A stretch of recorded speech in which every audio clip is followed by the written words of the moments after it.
At this time, I'm going to take great pleasure in introducing our keynote speaker. I have heard him speak so many times, and every time I hear him speak, I am just, wrapped with attention. A very engaging speaker, and always with things like, oh my gosh, I never thought of it that way. And he can see all the little nuances that some of us miss and that type of thing, and put them out to us in a way that makes total sense, and changes kind of the way we look at things and maybe how we do things. And so we're looking at strategy, and he is an excellent strategist. He knows the path that we need to take. He has worked at the state level on the Healthy California initiative. He has worked at the national level on Medicare for All.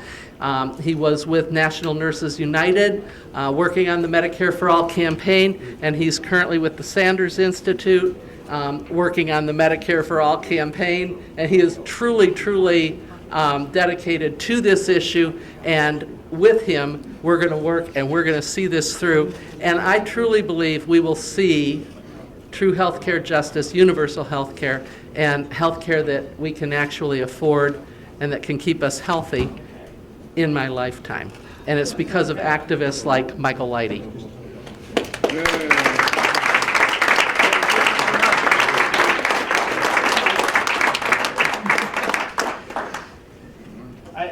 Thank you, Debbie, so much. I have to say that is the most pressure-intensive introduction I've ever gotten. It's like, how do I live up to that? It is really, though, to be here with Debbie, and we got to celebrate her birthday last night, and that was such a treat and an honor. The work that you're doing here is just extraordinary, so thank you, Debbie, so much.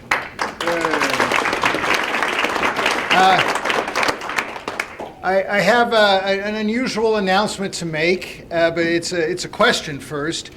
Can you guess in which 3 states a committee that actually has jurisdiction over healthcare at the state level has conducted a substantive hearing on single payer? Which 3 states this year? New York.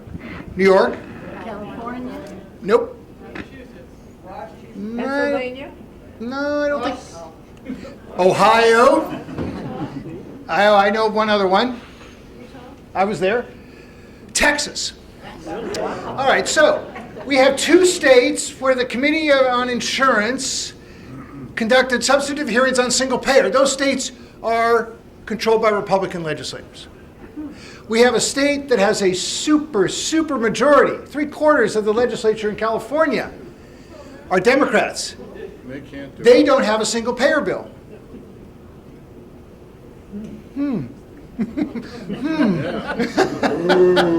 We are living in different times, ladies and gentlemen.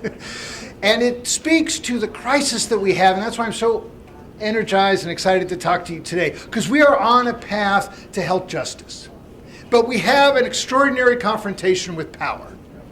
And it's a confrontation that some of us, as Alice pointed out, my hair was different then, many years ago. We've been working on this for a while. But we also have something, I think, also different generationally, because we have a new generation of healthcare activists. Some of them in this room today, all over the country. I've been speaking to rooms full of, really, a lot of rooms full of people under 30, which is very unusual for our movement. And that has to do with the upsurge around the Senator Sanders campaign, of course. And so what I learned in 25 years working with registered nurses at National Nurses United, which was the great honor of my life, I learned fundamental lessons about the human condition, about the profession and art of caregiving, and about the importance of kindness. Every day at the bedside, or when they're out on the street striking for patient care or demanding Medicare for all, nurses teach us something very fundamental. They never give up on their patients or their country, and neither should we. Neither should we. And we can all learn from the nurses' commitment to a single standard of safe therapeutic care, which enacts, if you think about it for a sec, that notion of a single standard of safe therapeutic care enacts equality at the bedside because nurses accept the patients as they find them. And yet our health system doesn't do that. But imagine if it did. Imagine if it were animated by those values of nurses. Imagine that healthcare system where we address the social disparities because it's a commitment to health justice, not just health care, but health justice. So that means eradicating the social disparities that shape our lives, our longevity, and our health status. So my work with National Nurses United taught me something, again, very clear. Without justice, there is no health. And without health, there is no justice. And we see injustice in so many places today. We could start with the rampant misogyny of the present administration. There is a desire there to not use the healthcare system to address the healthcare needs of women's bodies, but to address a political agenda. And yet again, if we follow the example of registered nurses, we accept patients as they are for what they need. Let that again animate our vision of health justice. Let's make sure that our healthcare system prohibits discrimination on the basis of sex, of gender stereotyping, of sexual orientation, gender identity. Because again, we have to accept patients as we find them. We see injustices in the many manifestations of structural racism. The arrests, fines, and jail time done by young black men is a public health crisis. The ongoing impact, the historic exclusions of East Asian and Pacific Islanders from the workforce. Imagine the disappearance, the indifference to Puerto Rican Americans. These are examples of the structural racism that has a direct public health consequence because there is no functioning healthcare system in Puerto Rico. Among adults under 65, Native Americans, African Americans, Latino Americans are disproportionately uninsured. And that's not just as a result of immigration status.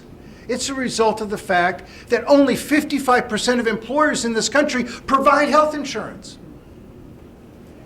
And yet we also see that health justice must mean rectifying the situation so that no one is affected by inequality in healthcare. Because again, a single standard of safe therapeutic care. We see injustice at the border. Is there no greater public health crisis than the separation of kids from their mothers and fathers? And yet, it is the psychological toll. Imagine fleeing violence and poverty and then sleeping under a freeway seeking asylum. The communicable diseases. As registered nurses teach us, viruses know no border. Dr. King said it best. We are caught in an inescapable network of mutuality, tied in a single garment of destiny. Whatever affects one directly affects all indirectly. And can there be a better statement of the relationship between the immigration crisis and the healthcare crisis?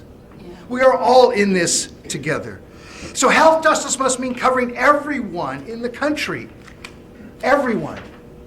Let's be clear that these social injustices both lead to and are reinforced by a basic injustice in healthcare. That we are, though guaranteeing healthcare as a human right would certainly not rectify all these injustices, we know it would undercut the economic insecurity that's underlying them and would give people that most precious aspect, our health.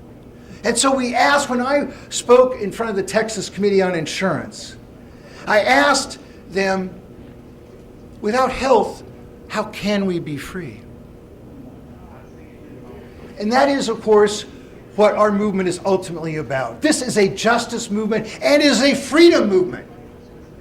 We are about the ability of people to live full lives, to freely choose the kind of work they want to do to the extent possible, not bound by a job because they need the health insurance, not bound to a partner because they need that insurance, even though that might be a violent relationship. Want to aspire to the dreams of entrepreneurship, again, bound by the shackles of the commercial insurance. No, we need the freedom to go beyond, to break free from those shackles. And that is the message that is a nonpartisan message, that is a message of justice and freedom and ultimately solidarity. Because we are in one healthcare system.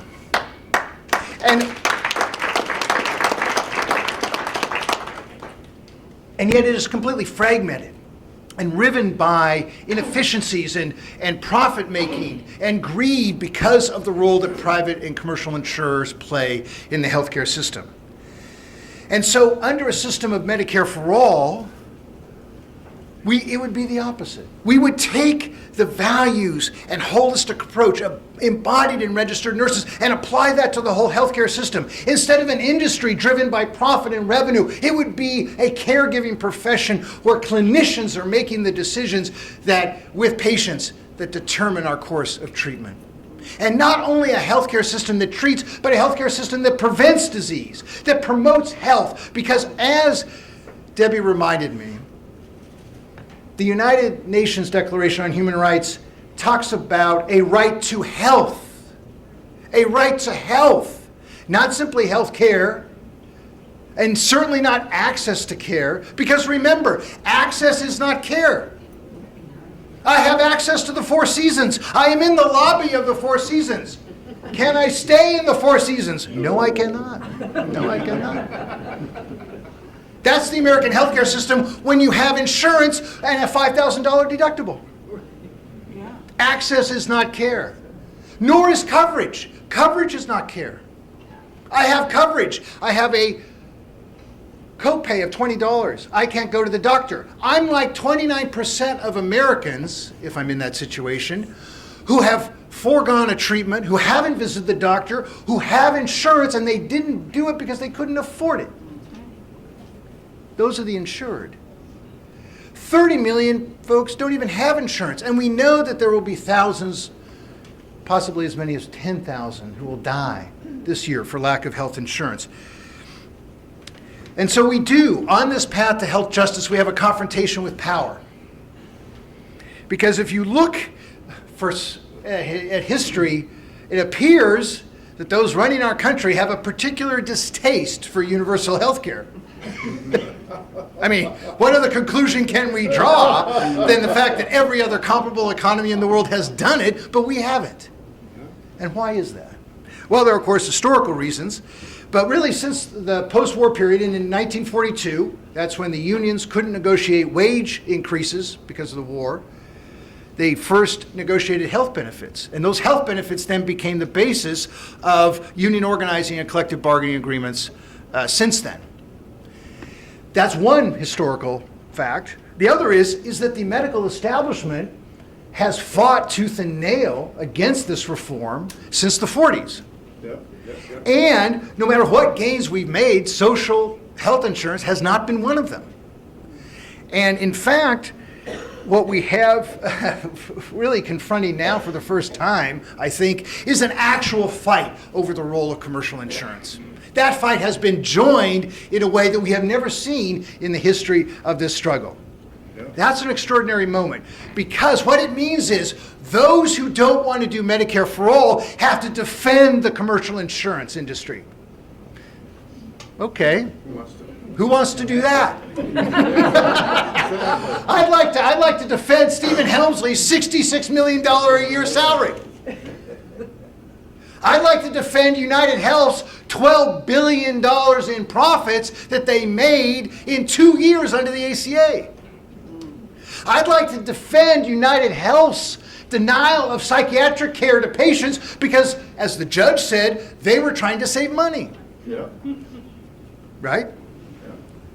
I don't think they want to defend that. And so what they do instead is they attack Medicare for all. Oh, it's too expensive. Oh, it's too radical. Too radical. Too radical. Every other comparable economy in the world, whether they're run by the conservatives or the social democrats, have national health care. Yeah. And too radical, 85% of Democrats support it. 70% of people support it. 52% of Republicans have said that they favor a version of Medicare for all. 52% of Republicans who earn less than $30,000 a year in 2016, according to the exit polls, supported a federal guarantee of health care. If this is a radical idea, well, so be it. It's very popular. And I don't really think, I reject the notion that Medicare for all is a far left idea. I'm sorry. I don't think that guaranteeing health care with no barriers to care is a left or right issue. And that's the principle. Can you guarantee health care with no barriers to care? That is part of health justice. And yet, we have folks who seem to want to defend the private insurance industry. The only problem, of course, when the insurance industry defends itself is they're using our money to do it. So it's a little hard to take. Yeah. Here's $1,000 United Health. Thank you for the Twitter ad, right, against Medicare for all. And yet they do have a powerful PR machine, but a failed business model. Imagine a business that depends upon tax subsidies, a mandate to purchase, and 3 lobbyists for every member of Congress. Yeah, well, I can see why they might be a little powerful in Washington, D.C. They're the biggest lobbyist, entity sector in Washington. It's the healthcare sector. So we know they have our resources to fight against us. And it's clear that they're not just going to give it to us because they profit enormously from this system. Think about it for a second.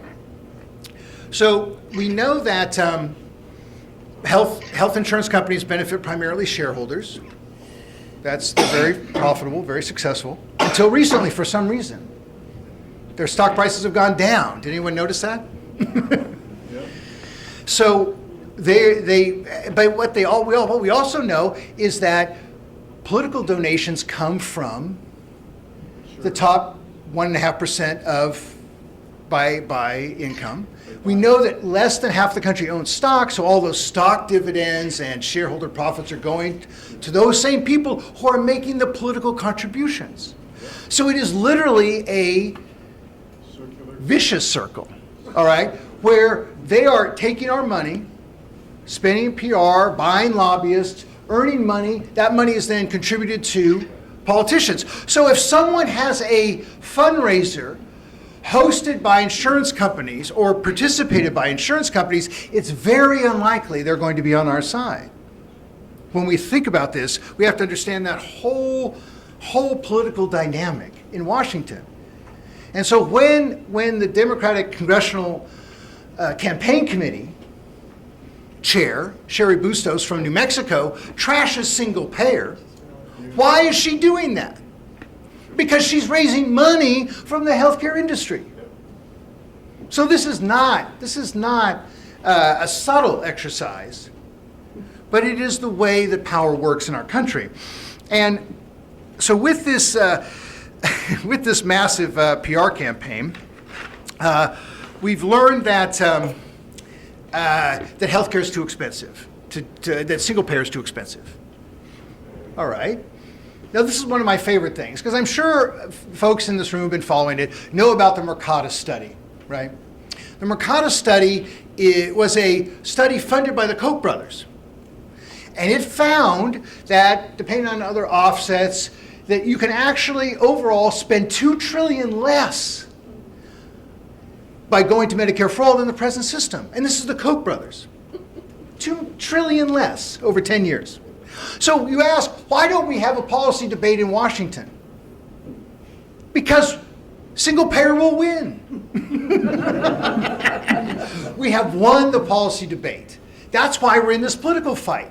If the Koch brothers fund a study that says we're going to save $2 trillion under Medicare for all, right, then you're going to have to understand the economics of this issue in a very different way.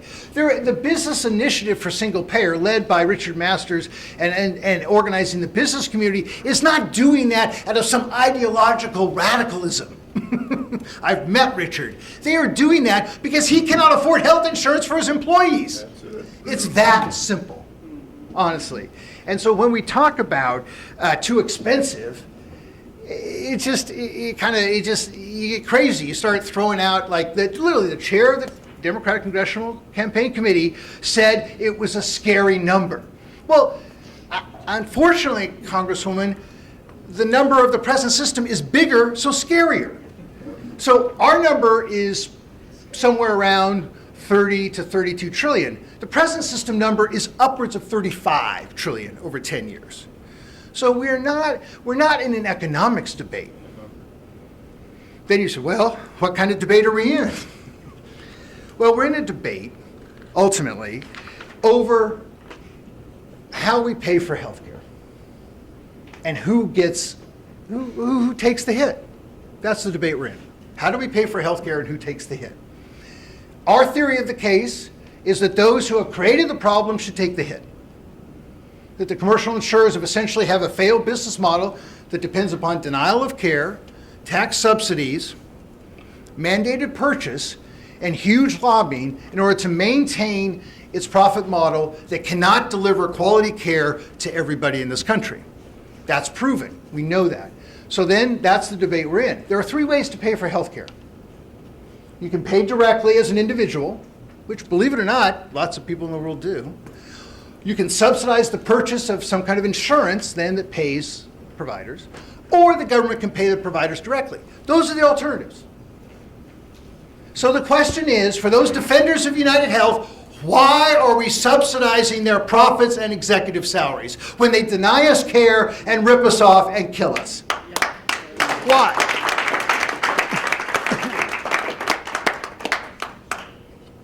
And of course, part of the problem is that they want to confuse the public. Oh, well, Medicare for all, that means a lot of different things, right? There are lots of ways to do universal health care. Well, again, can you guarantee health care with no barriers to care? If you have private insurance and a copay, that's a barrier to care. If you eliminate your copays and your deductibles, why do you have insurance?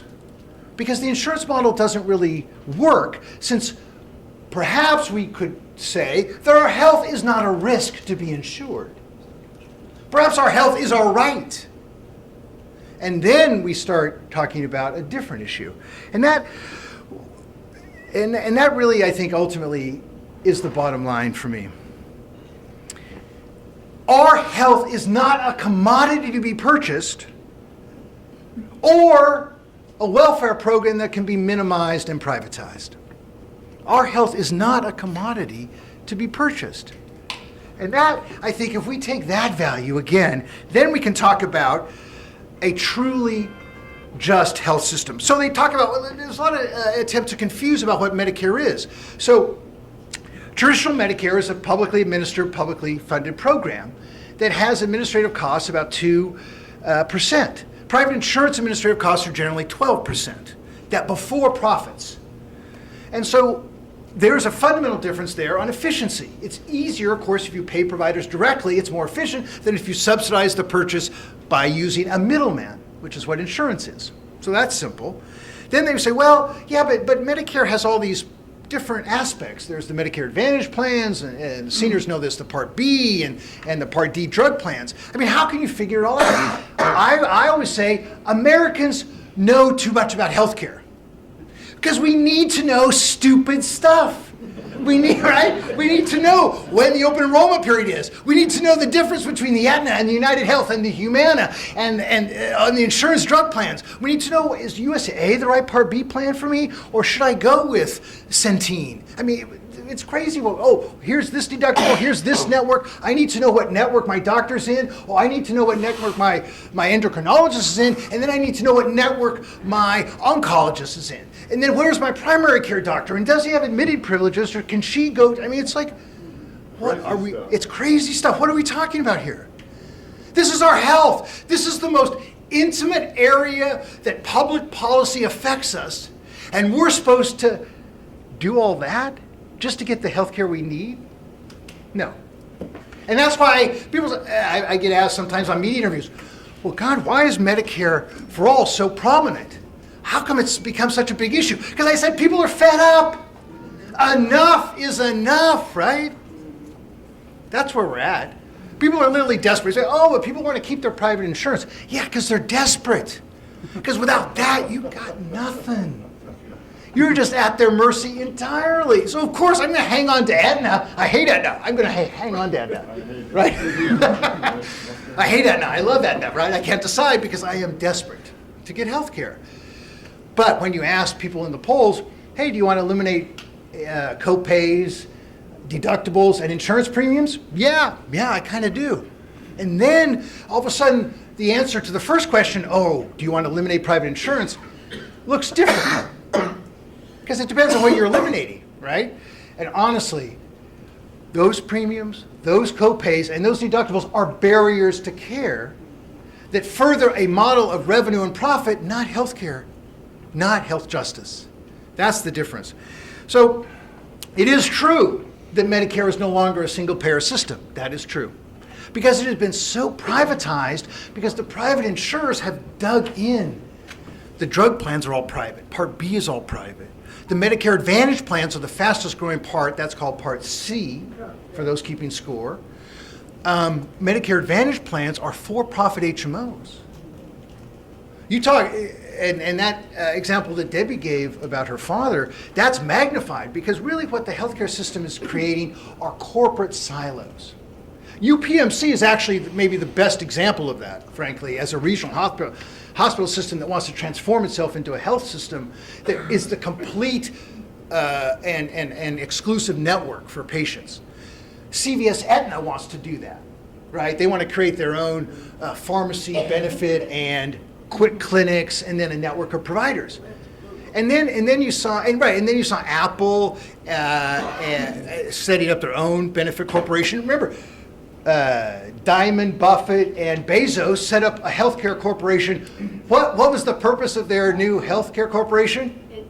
To avoid the insurance companies. So corporate America has given up on the insurance companies. The rest of us are stuck with them, so I guess we're just schmucks, right?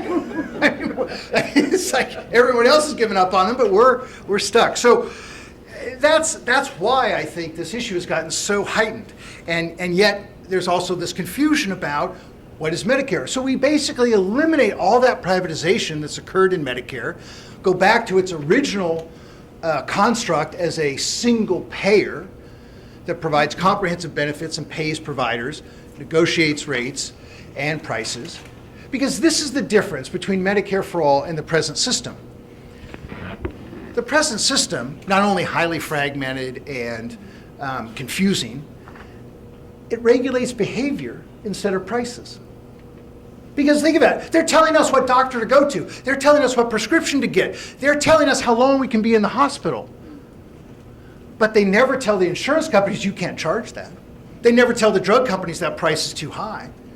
They never tell the hospitals, oh, that's outrageous. And so instead, policymakers try to fix these issues at one issue at a time. So let's deal with surprise medical bills. Well, what's a surprise medical bill? A surprise medical bill is an out-of-network bill. If you create a law, the ACA, that mandates that people go into networks, and you create a healthcare system designed around networks, like the Medicare Advantage plans are, and all of a sudden you tell people, well, you can't charge more for going out of network. Well, what's the point of the network? That's the point of the network, is that you charge less in and more out. So if you eliminate out-of-network charges, well, that's just a sign that the system, the model, doesn't work. Secondly, they say that, we're going to have comprehensive benefits under Medicare Advantage. So they add dental, vision, and hearing. But then they restrict which providers you can go to. So do you really have access to those increased benefits? And what's really good for the insurers is the federal government pays them more per Medicare beneficiary if they're in those Medicare Advantage plans. So now you got us paying more for a benefit that's in some is better, but it's restricted. So these are the compromises of the present model. If we then turn to what we're talking about, we're talking about not regulating behavior. We're talking about regulating prices. And that's the difference. Because why does healthcare cost so much? Prices are high. Because no one tells the hospitals, no one regulates hospital rates. No one regulates insurance rates. No one regulates drug prices. So we're told we can do certain things and go certain places for our health care, but these companies can do whatever they want and charge us whatever they want, and we just have to pay the price. And when I say we, I mean employers. Why did 3/4 of employers provide insurance in the early 90s and only 55% now? Because it's too damn expensive. And employers aren't going to deal with these hassles. So what we do is we're able to negotiate prices based on current Medicare rates. Raise prices under Medicaid, which are lower, by the way. And there's a lot of talk about physician compensation. Well, here's the difference. Guess how many hours a week a doctor spends on administration? 8.7.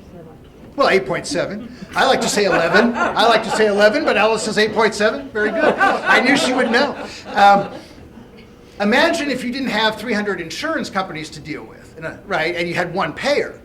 You wouldn't spend 8.7 hours or 11 on administration.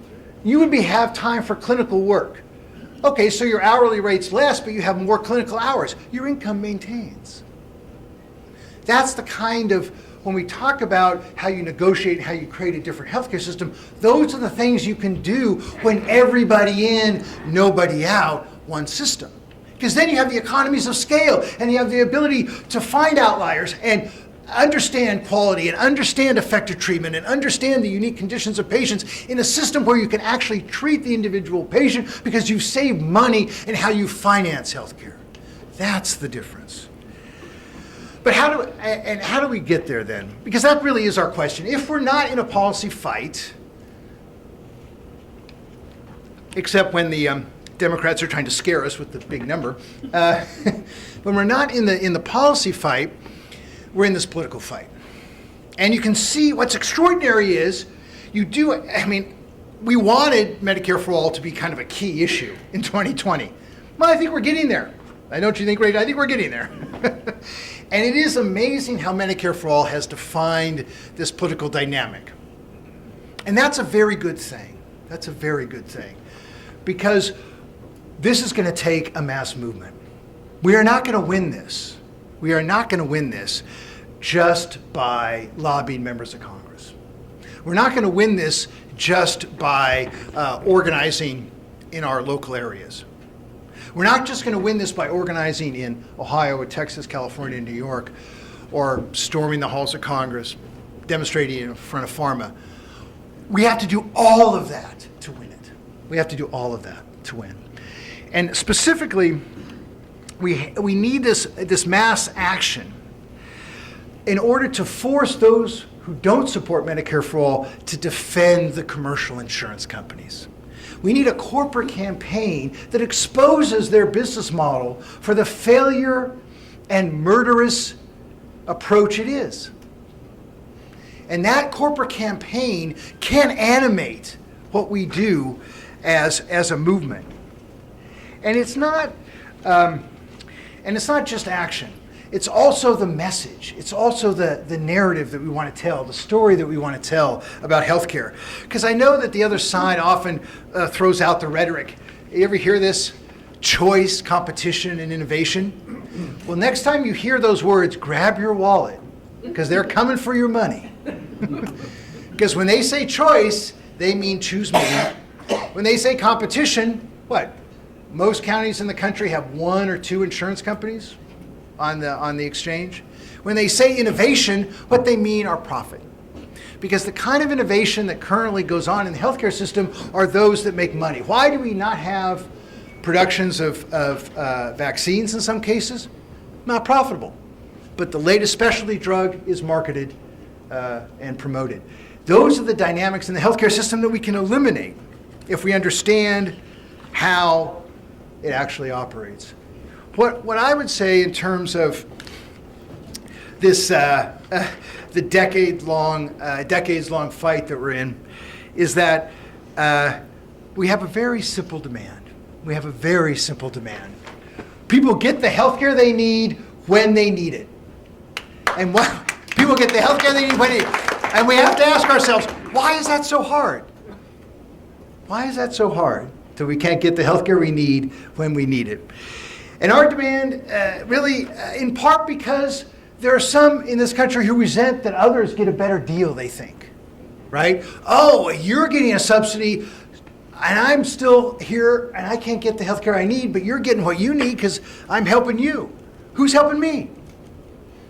And that resentment, I think, has to be addressed head on. And that's why we say guaranteed health care for all, not for some.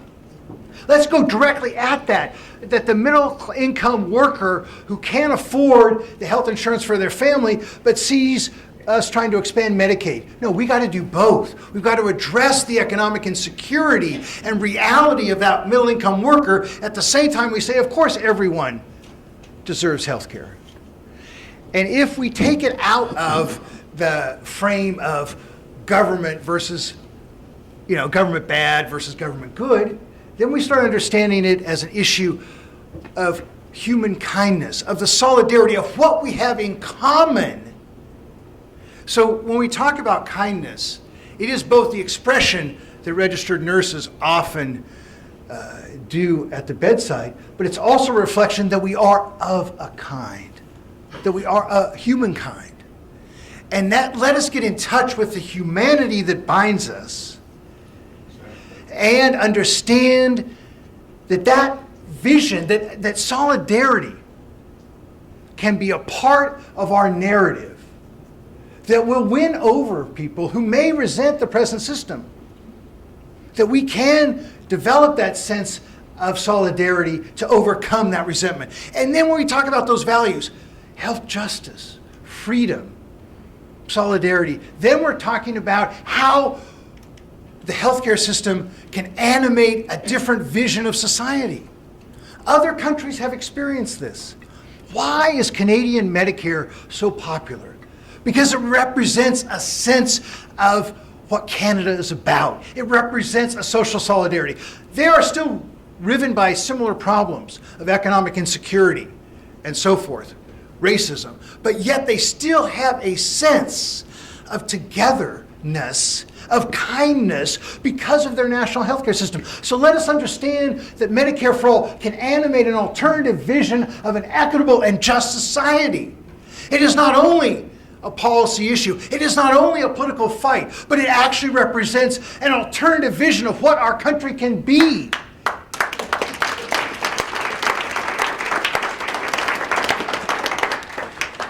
And so yes, let's take on this fight.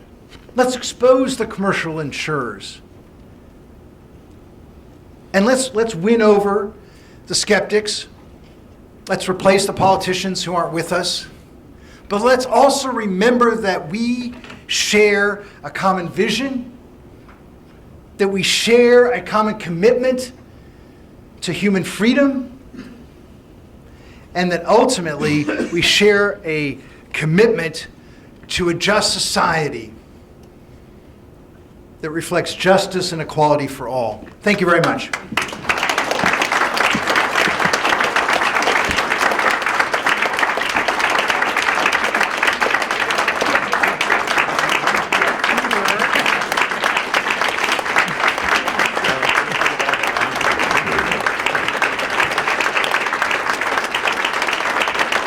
And again, he held my attention the whole time, and apparently yours too. Michael will take some questions at this time. So if you, John is coming around with the...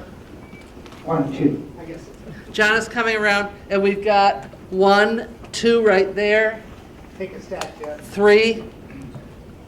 Okay, we'll do 1, 2, 3, and then I'll call for more. When I was doing sales, I always learned that you sell the benefits. And it sounds like you're on that track. Could you share a little about how the benefits of Medicare for All cut across all sorts of lines? Yeah, that's a really good point. I should talk some more about that. I actually think that the people who get the best deal under Medicare for All are probably seniors, because the estimate is that by 2030, 43% of seniors will spend 20% of their income on health care. The whole point of Medicare was to make sure that seniors are not impoverished by our health care needs. And Medicare doesn't necessarily serve that purpose, and Medicare for All would restore it. So that's the comprehensive benefits I talked about before. In the debate over the role of private insurance, it speaks directly to this question, because the issue is, how much of the Medicare for All system does it cover? Is it comprehensive benefits? And the more comprehensive benefits there are, the more ability to control costs, because you have everybody paying everything through one system. So if you carve out a piece for the private insurers, they're going to use that as, again, a revenue profit center. So one of the key benefits of Medicare for All is having comprehensive coverage, so that dental. How many people can easily get dental coverage in this state? Is that an easy thing to get in Ohio? Dental coverage for really? No, it's not. It's very difficult. We include dental. True mental health parity.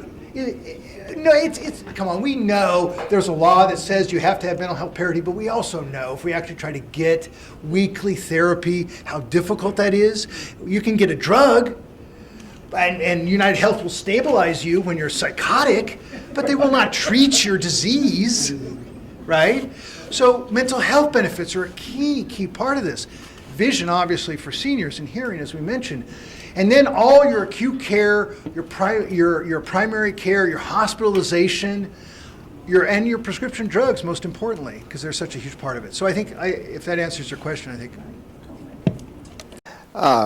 SPAN, as you saw in our program, this is our 16th annual meeting. I came into SPAN probably about that time. The people who put the Ohio health care bill together, I'm talking about Jerry Gordon, the late Jerry Gordon, who was an attorney, Food and Commercial Workers Union. Bob Smitty, who had been a labor organizer in Chicago, but he was a potter and a small businessman in southeast of Ohio. They got the California bill, which we're talking about 18 years? Yeah, the Q bill. They got the California and the Oregon bills and started with them. Now there's a unique aspect of our bill in that our plan, if it got enacted, would be integrated with the Ohio Healthcare, the Ohio Department of Health. But nevertheless, it's our belief that we're not going to get it nationally until we get it in a state or two. In the 1930s, Supreme Court Justice Louis Brandeis said the states are the laboratories of democracy. You have to be able to show politicians that embracing it is not political suicide, and you have to show it'll save money. I guarantee you it'll save money. So the issue, and I think we need to be talking about that, and I read your article in Common Dreams recently, we need to be making the point that it has to start first and start. If you look at the Securities Exchange, Food and Drug, EPA, many institutions that we take for granted today started first in states. So I think to say that publicly supports the states that are, because there are about 20 states working on it now. We're not the only one, of course. So anyway, I just want to put that on the table because that's why we're here. Exactly. No, I worked with Jerry and Bob during that time, and I have done a lot of work on single payer in California over the years. We did our first initiative in 1994 in the aftermath of the Hillary Care failure and got creamed. But I think the truth is just what you say. The reason we were pushing California single payer is that we knew, yes, there were going to be federal waivers required. But it's a political fight. If you can win single payer in the largest state in the country, that is an enormous political victory. We are not, and I am sympathetic to the policy arguments, you're not going to create a pure single payer system at the state level. That doesn't matter to me, because you can create, a single pipe and pay all providers through one entity. Absolutely, right? On the revenue side, it's more tricky, but you can definitely do it on the payment side. So yeah, this is a great reform. What we're trying to do in California, and I think we ought to do it elsewhere, is create what I like to call shovel-ready state single payer. Remember how much we heard about the stimulus shovel-ready projects? Well, we're going to have shovel-ready single payer for the next administration that actually has the courage to guarantee health care for all Americans. And we start with, okay, let's get a shovel ready in New York, let's get a shovel ready in Ohio, in Texas, California. Yes, absolutely. But it is ultimately a political fight. I mean, it is not a coincidence that some of the same efforts that were used in California to kill our single payer bill are being used in the House of Representatives to quash the Jayapal bill. It is the same political fight. The Speaker of the House comes from San Francisco. Jeez. Right. Let me tell you, it is not like 70% support in that district for Medicare for all. It is 85% support in that district for Medicare for all. And it doesn't matter. Why is that? She's not representing your constituents, right? And so, yeah, we have to, so if we win it in California, well, that would be kind of tough for the Speaker of the House from California to say, yeah, it was great for my state, but don't do it for the rest of the country. It doesn't work. So I agree. It's a political fight at the state level. Let's wage it.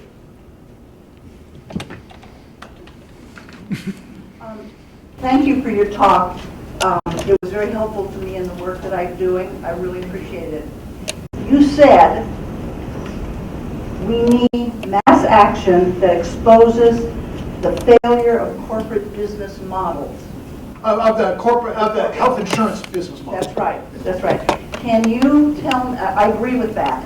Right. Can you tell me where I can go online, written materials, books, whatever, where I can find specific information that I can use in that effort?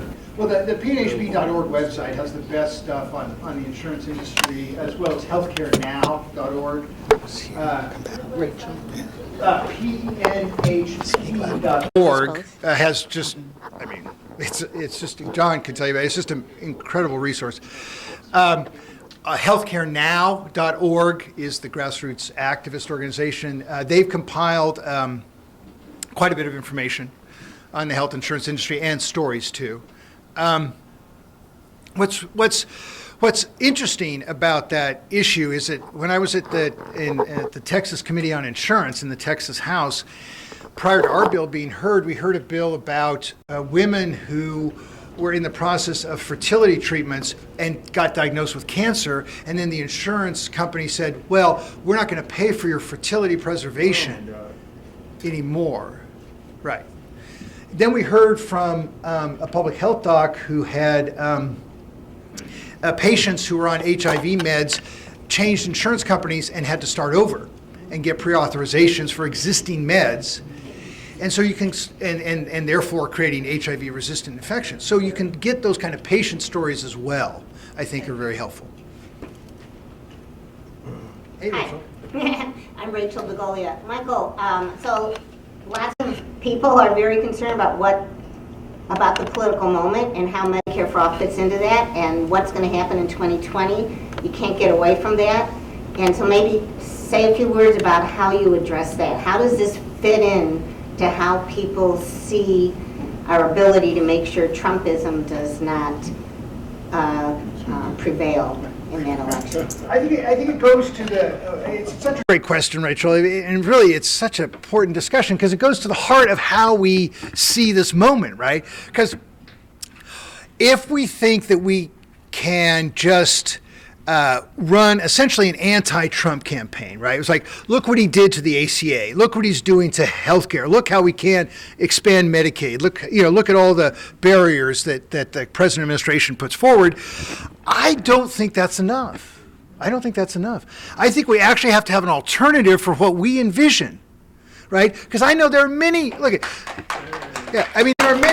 are many Republicans who are offended by the president. And yet, there's a set of policies that his administration is enacting that they're supportive of. So we're going to have to address that, because there are people who are going to vote for him who don't like him. So if you basically run a campaign just against him, I don't think it's going to work. And then I think also on the specific healthcare question, the Affordable Care Act was popular only when it was threatened. It's not inherently popular as a solution to the healthcare crisis. And so there's a lot of, this is one of my favorite things. You heard the presidential candidates, some of them are considered pragmatists, right? And some of them are considered idealists. So Bernie Sanders is an idealist and Senator Klobuchar is a pragmatist. But when it comes to healthcare, which of their plans actually solves the problem? Because I haven't taken philosophy for a while, but isn't a pragmatist someone who solves the problem, right? So that's the other frame that I think is in play, is who is a pragmatist? Is someone going to appeal to the Midwest as a pragmatic, can-do senator who's going to reach across the aisle and get things done? Or are we actually going to elect someone who those voters can relate to and has a plan to actually solve the problems that they face, as opposed to just reaching across the aisle and doing something? Because I always say bipartisanship only matters if the result is something we want. Exactly. If it's just bipartisan for bipartisan, who cares? So I think that Medicare for All represents as I said, an alternative vision for what we think the country can be about. And I think that's why it can reach people on a nonpartisan basis.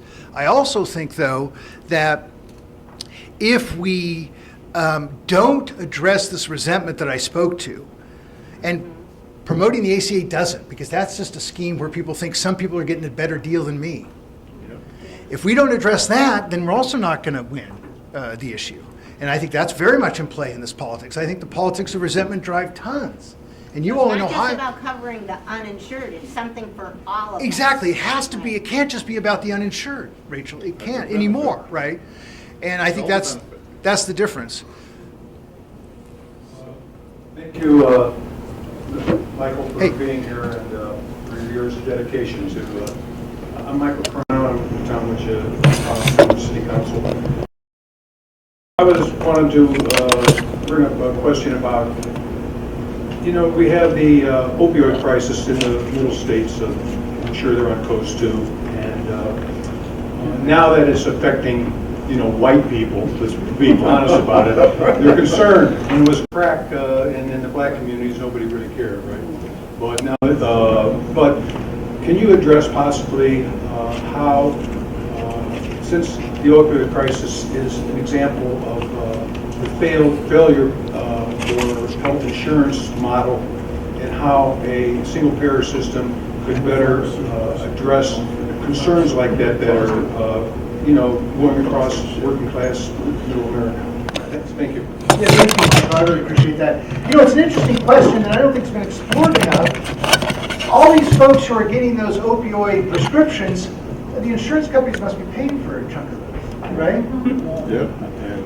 They keep a percentage of whatever is spent, Michael. They don't. Thank you, John. That's right, exactly where I was going. Because it strikes me that the insurers are kind of complicit in that as well. Because if you're getting those, these are these are not subtle, prescriptions. These are, voluminous. And the insurers could clearly know what was going on. So I think that there's a couple of differences. One is that the opioid crisis is ultimately a reflection of diseases of despair. And it's also a reflection of the fact that many workers who do physical labor, by the time they're in their 50s, can't go to work without a painkiller because the job is so demanding. So though that speaks to a couple of things. It speaks to the inadequacy of wages and pensions to get people into retirement, right, when they no longer can physically work safely. And it also speaks to they're not getting other forms of health care. They're not getting physical therapy. They're not getting other kinds of preemptive treatments or earlier stage pain management. All those things are not profitable in a way that paying for opioid prescriptions are. So that's what a Medicare for All system would do. It would be in the health promotion, and because Americans change health insurance companies so much, there's not a real incentive for them to do that kind of preventive work. Because what I do for today under Aetna, United Health's going to benefit from, right? But under Medicare for All, we're all going to benefit from that kind of prevention. So I think that's the other difference. And then finally, of course, we're all in one system. So the system is going to see these opioid prescriptions. They're going to see these outlier doctors. They're going to catch this way sooner. But fundamentally, it's not the same model. The reason that Purdue promoted those drugs is because they make so much damn money on them. And under Medicare for All, that incentive just doesn't exist. They got the FDA to go along.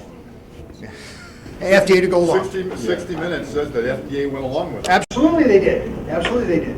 Yeah, my name is Ted Seuss, and I just want to add something to Bob's question earlier, and just introduce myself. I'm a fiscal conservative. I've been in the business world, making a living in my 42nd year doing that. And so just bringing to bear benefits, if we want to call them benefits, if HB 440 and SB 91 last year were voted on and passed in Columbus here, the first year, how much savings do you think there would be, public and private sector monies?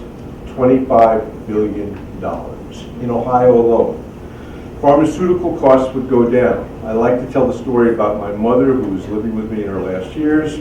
Same pharmaceutical in Canada, $220, in America, $960, exact same. And are they making money at $220? Of course.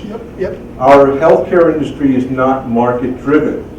I'm a capitalist. That's not fair. That's not right. That's not America. Gross savings per Ohio resident would come to nearly $3,300 a person in Ohio. There'd be between 260 and 325,000 new jobs in Ohio. I mean, this is not a partisan issue. Large corporations who currently provide benefits would realize significant savings and become more globally competitive. We have companies in Ohio right now that can't compete with companies selling headlamps for cars coming from Canada. Small businesses would gain by gaining access to the same labor pool that big business does. Employees would gain job mobility because they wouldn't be worrying about, gosh, I'm going to lose my benefits. Right, Ted, that's what we're talking about. Liberty in the economy. Right. Liberty. Right. Business startups. People don't realize this, but all the businesses that got started in basements and garages from people who were leaving corporate America, that was good in the up to the 50s and even in the 60s. But with the healthcare industry, now you're a dad, you've got 2 kids and a wife, you live in corporate America, you've got benefits, you want to start your own business, you think twice because you're just one horrible car accident or one horrible diagnosis away from bankruptcy. So the last one, doctors spend so much money on billing. $84,000 a year, the average doctor in Ohio. They would see $70,000 drop into their pocket. Not just more time to take care of their people. So to call this a liberal issue, absolutely not. To call this left, absolutely not. That's propaganda. The reality is that if we want to really look at healthcare and the impact that it has on our economy, it's huge and it's hurtful. And again, that's because we've got a government that's broken because it's fixed. Was there a question in there somewhere, Ted? I'll take the question. I'll take the question, John. All true. Is there anything wrong with what Ted said? Right, no, what I would say is, and so Ted says, well, is that true at the federal level as well? Yes, it is, Ted. It is true at the federal level. We can say, if we do that federally, we can also save comparable kinds of money. We estimated that that the average family, speaking of benefits, right? So if you're a middle income, and this is a middle income family, or 62,000 a year, family of 4, they currently pay about 10 grand a year for health care. Returns the premiums and out-of-pocket costs, 10 grand a year, $62,000 family of 4. Under Senator Sanders' bill or Rep. Jayapal's bill, they would pay about 900. 10,000 versus 900. Businesses, small businesses who do provide insurance spend about, on average, 22% of payroll for health benefits. Yep. Under some of these proposals, we exempt small businesses from any taxes. They'd pay nothing. Workers, in general, are paying for a lot of the cost shifts, right, that go on because of the premium increases and the raising deductibles to keep the premiums low. All those go away. I thought the number one issue really that you raised was just that the business owners wouldn't have to deal with all this hassle to try to administer health benefits. And it's every year. Which is a huge burden. The notion, remember we hear in the press, oh, we can't get rid of employer plans. Well, do you know that 30% of employers change plans every year? So in the course of a few years, most people will have changed their health care plan. You know that 60 million workers a year separate from employment and therefore have to change their health insurance? 60 million a year. This is, I would totally agree with Ted, this is a fiscally conservative reform. Because it ends fragmentation, it is more efficient use of taxpayer dollars because our taxes are subsidizing the denial of care and the profits and revenues that add no value to business or to our lives. That's what I would argue. Oh, and then we're going to go to the one more question right there. Okay. This is Fred the. Pastor. Oh, sorry. Yeah, Fred Pastor. First of all, I want to thank you so much for your comprehensive yet succinct presentation. I've never had the privilege or the honor of listening to you before, but now I know why your feet are soaking wet, because professionally I believe you walk on water. This is sweet, thank you. That's my perception of reality. Here's my question, though. My understanding is that the U.S. congressmen and the senators in Washington have outstanding, comprehensive, fully accessible health care. So at the intersection of their health care and those who, through lobbying and everything, defend the present system, is there any way that we as an organization can be more, have more specificity in emphasizing the fact that what they've got, we want some of that, or the equivalent, because it seems very shameful. Yeah, I don't actually think that's the case. That my understanding, when I talk to members of Congress, what they tell me is that they are part of the Federal Employees Health Program, which has an exchange just like the ACA. And they have to go on that exchange on a computer and choose a health plan. And they still, and they may actually have a copay, I know they have copays and deductibles. So I think it might be better than some, but I don't think it's better than average. But I do want to take this opportunity, though, to say it is unconscionable that Sherrod Brown is not a co-sponsor of S 1129. All right. So the eyes of the country are going to be on Ohio, as you know, as they always are. And Sherrod Brown cannot believe that there is a better alternative to Medicare for all, to guarantee health care with no barriers to care, right?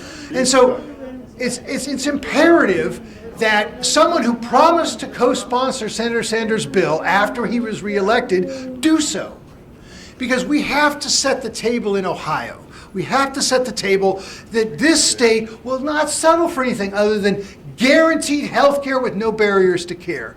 That should be the position of both senators. That should be the position of every representative, regardless of party. And if you don't want that, then tell us what barriers to care are okay and why the insurance companies work. Because for us, no barriers are okay. Guaranteed health care or bust.